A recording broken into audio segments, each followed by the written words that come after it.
El silencio después de un golpe es más fuerte que cualquier grito. Anoche, mi esposo me puso la mano encima por última vez y no dije ni una sola palabra. Me fui a la cama en total calma, pero esta mañana él despertó con un olor que cambió su vida para siempre y le recordó que el silencio de una mujer herida es el arma más peligrosa del mundo. Bienvenidos a una historia de valentía, de justicia y de cómo una noche de dolor se convirtió en el primer día de mi libertad. Lo que David encontró al abrir los ojos no fue solo un aroma, fue el resultado de años de humillaciones que terminaron en un solo segundo de claridad. Si alguna vez te has sentido pequeña o atrapada, escucha con atención, porque hoy aprenderás que nunca es tarde para reclamar tu dignidad. Esta no es solo una historia de venganza, es la crónica de una transformación radical que dejó a todo el pueblo hablando durante semanas. Prepárate para descubrir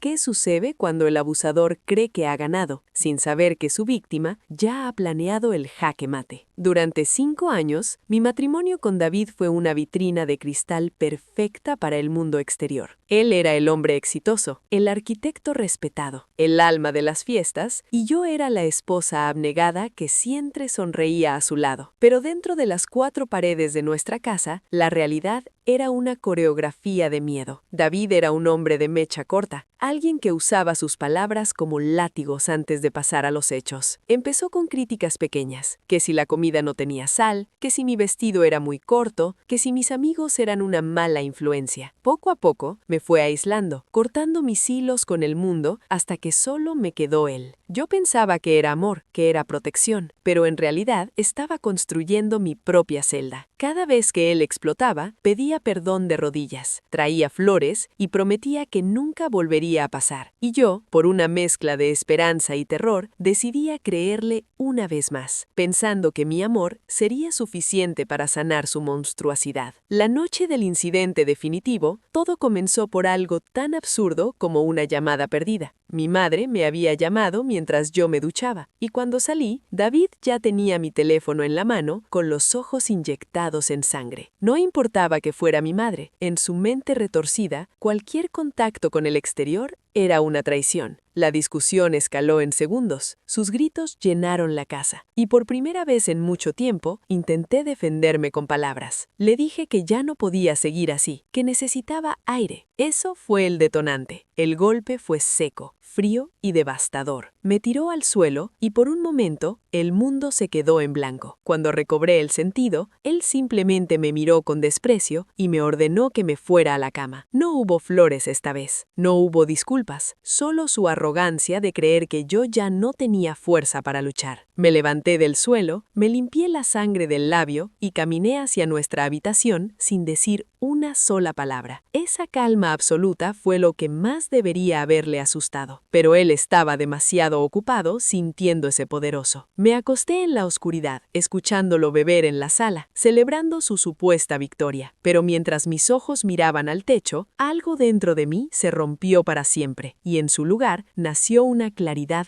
gélida. Ya no sentía tristeza, ni siquiera sentía odio, sentía una determinación matemática. Entendí que si me quedaba, mi destino estaba sellado. David no iba a cambiar, y la próxima vez, el golpe podría ser el último. Esperé pacientemente hasta que escuché sus ronquidos pesados desde el sofá de la sala. Me levanté como un fantasma. No empaqué ropa, no busqué joyas. Fui directamente a su oficina, el lugar sagrado donde guardaba todos sus documentos, sus contratos y, lo más importante, las pruebas de los negocios turbios que siempre había sospechado que manejaba. Durante horas, trabajé en silencio, moviéndome con la precisión de alguien que no tiene nada que perder. Tomé fotos, hice copias y organicé todo en una carpeta que envié por correo electrónico a un contacto que había guardado en secreto durante meses, un abogado especializado en violencia doméstica y fraudes financieros. A las 4 de la mañana, la casa estaba envuelta en un silencio sepulcral, pero mi mente estaba a 1000 por hora. Bajé a la cocina y comencé a preparar lo que parecía ser un desayuno de reconciliación, pero no era comida común. Puse a hervir una mezcla especial especial de especias, canela, clavos y algo más, el olor de su perfume favorito, ese que él usaba para salir con sus amantes. Rocié el ambiente con una fragancia que era una mezcla de hogar y traición. Pero el verdadero olor, el que lo despertaría, era el olor del papel quemándose. En la chimenea de la sala, empecé a alimentar las llamas con sus títulos de propiedad originales, sus pasaportes y los archivos que más valoraba. No era un acto de locura, era la eliminación sistemática de su identidad legal. Quería que cuando despertara, el olor del éxito que tanto presumía se hubiera convertido en cenizas ante sus ojos. Preparé una cafetera de café fuerte, el olor más penetrante de todos, para asegurar que su sentido del olfato lo sacara de su sueño de borracho. Cuando el sol empezó a filtrarse por las cortinas, el olor en la casa era una mezcla extraña de canela, café quemado y humo químico. David empezó a moverse en el sofá. Yo estaba sentada en el sillón de enfrente, con una taza de café en la mano, observándolo como quien observa un experimento de laboratorio. Lo vi abrir los ojos, confundido, olfateando el aire con una mueca. «Huele a... ¿qué es eso?», balbuceó con la voz ronca. Se frotó la cara y me miró, esperando ver a la mujer destrozada de la noche anterior. Pero lo que encontró fue a una extraña con los ojos secos y una sonrisa tranquila que le heló la sangre. «Huele a despedida, David», le dije con una suavidad que lo hizo saltar del sofá. Él todavía no entendía la magnitud de lo que había pasado. Se levantó tambaleándose, exigiendo saber por qué había humo y por qué yo estaba vestida de talle a esas horas. Su arrogancia habitual intentó emerger, pero se detuvo en seco cuando miró hacia la chimenea y vio los restos carbonizados de su vida profesional. El pánico se apoderó de él en un instante. Corrió hacia las cenizas, gritando como un animal herido, intentando rescatar fragmentos de papel que ya no servían para nada. «¿Qué has hecho, maldita loca?», gritó, girándose hacia mí con el puño en alto. Pero esta vez no retrocedí. Me puse de pie y le mostré mi teléfono. En la pantalla se veía el mensaje de confirmación de la denuncia policial y el envío de las pruebas de sus fraudes al fiscal del distrito. «Si me tocas, el oficial que está a la vuelta de la esquina entrará antes de que puedas pestañear. Anoche fue la última vez que fuiste el dueño de esta casa. Hoy no eres más que un hombre que huele a cenizas». Su cara pasó del rojo de la ira al blanco del terror más puro. Por primera vez en nuestra vida juntos, el poder había cambiado de manos. El olor a café y humo ya no era acogedor. Se había convertido en el aroma de su ruina inminente. En ese momento, el timbre de la puerta sonó con una autoridad que hizo que David se derrumbara en el suelo. No era el cartero, eran 2 oficiales de policía y mi abogado. David intentó balbucear una explicación. Intentó decir que yo estaba teniendo un brote psicótico, pero los oficiales no estaban ahí para escuchar sus mentiras. Estaban ahí porque yo ya había presentado la evidencia médica del golpe de la noche anterior y las pruebas de sus actividades ilegales. Mientras le ponían las esposas, el olor a quemado seguía flotando en el aire, recordándole cada segundo de su prepotencia. Yo simplemente tomé mi bolso y caminé hacia la puerta sin mirar atrás. No necesitaba llevarme nada material de esa casa, porque lo que me llevaba era mucho más valioso: mi nombre, mi futuro y mi paz mental. Al salir a la calle, el aire fresco de la mañana me supo a gloria, limpiando mis pulmones de ese ambiente tóxico que me había asfixiado durante años. La noticia de la caída de David se propagó por el pueblo como un incendio forestal. Nadie podía creer que el gran arquitecto fuera en realidad un estafador y un abusador de mujeres. Mis amigos y familiares, aquellos de los que él me había alejado, se acercaron de inmediato para ofrecerme su apoyo. Descubrí que no estaba sola, que nunca lo estuve. Simplemente David me había hecho creer que el mundo era un lugar hostil para mantenerme bajo su control. Pasé las siguientes semanas en un refugio para mujeres, no por necesidad económica, sino porque necesitaba estar rodeada de personas que entendieran mi dolor. Allí compartí mi historia y aprendí que el olor a café de esa mañana no solo fue el fin de mi martirio, sino el aroma del despertar de muchas otras que todavía estaban en la oscuridad. Me convertí en activista, usando los recursos que recuperé legalmente para ayudar a otras mujeres a planear su propia libertad. Hoy, un año después, me levanto cada mañana y el primer olor que percibo es el del jardín de mi nueva casa pequeña y llena de luz. David sigue cumpliendo su condena, habiendo perdido todo lo que alguna vez valoró por encima de la decencia humana. Mi vida ya no es una actuación para los demás, es una realidad sólida construida sobre la verdad y el respeto propio. A veces cuando paso por una cafetería y huelo el grano quemado, sonrío para mis entrañas. Recuerdo esa mañana en que decidí que no sería una víctima más. El silencio no fue mi debilidad, fue mi estrategia. Si estás escuchando esto y sientes que el miedo te paraliza, recuerda que dentro de ti hay una fuerza que ningún golpe puede romper. No tienes que decir una palabra hoy, pero empieza a preparar tu mañana. El olor de tu libertad está más cerca de lo que imaginas.